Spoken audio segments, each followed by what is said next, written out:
Welcome back. Right now, we are honored to be joined by multi-platinum producer Jeff Blue. He is tuning in with us virtually from LA.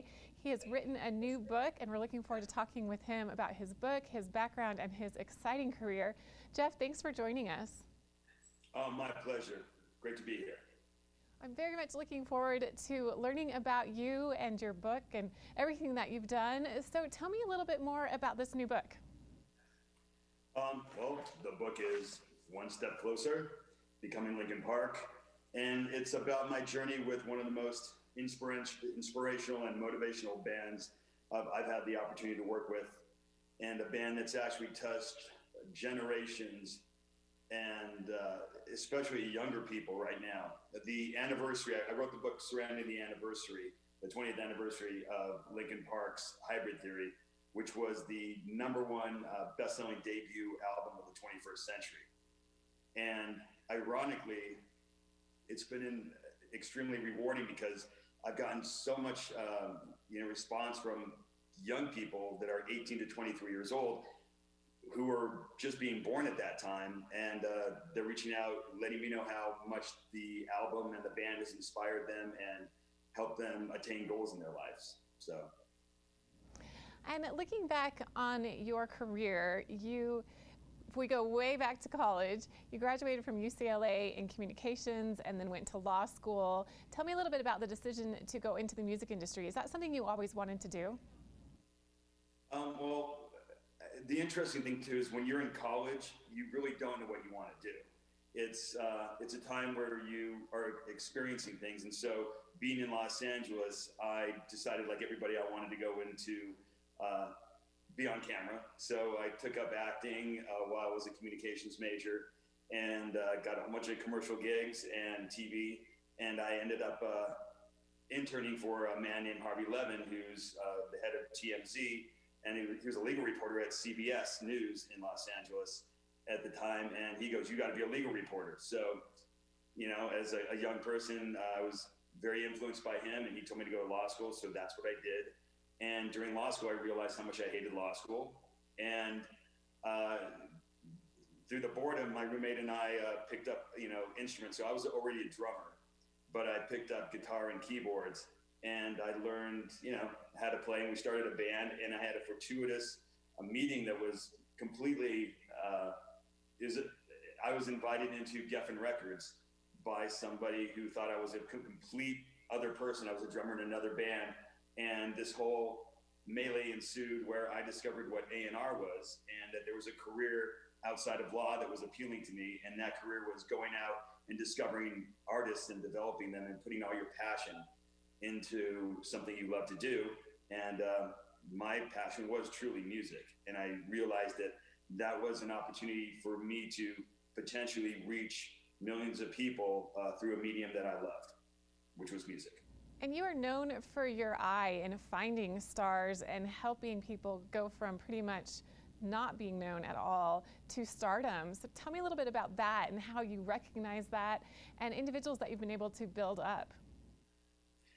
Well, I think everything boils down to being authentic, and that applies to everything in our life, whether it's you and I talking or us meeting a stranger on the street, falling in love. It's all about authenticity and people that we believe, and that's how I've treated music and discovering music. And it's got to be authentic and believable, something intrinsic in their ability to engage us, to write hit songs, to communicate those songs, to have that passion and dynamic. And it's also got to be something I try to refer to as urgency.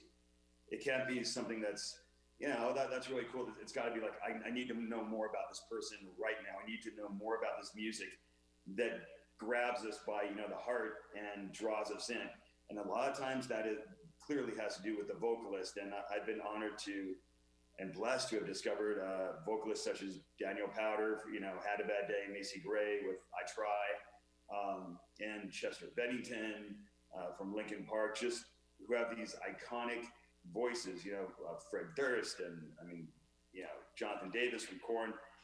No matter what type of music it is, if the vocalist has that intrinsic quality where it's unique and authentic, it'll draw anybody in, no matter what type of music. And that's what I look for. You know, you've been integral in helping individuals and bands to be able to create their multi-platinum hits. What made you decide to focus your book on Linkin Park specifically? The interesting thing about Linkin Park was there was a story there that hit many angles. And I think what, in general, our lives we don't do enough is be present. And so my journey with Linkin Park started around me lecturing at the same school that I discovered about music and A&R, which was UCLA.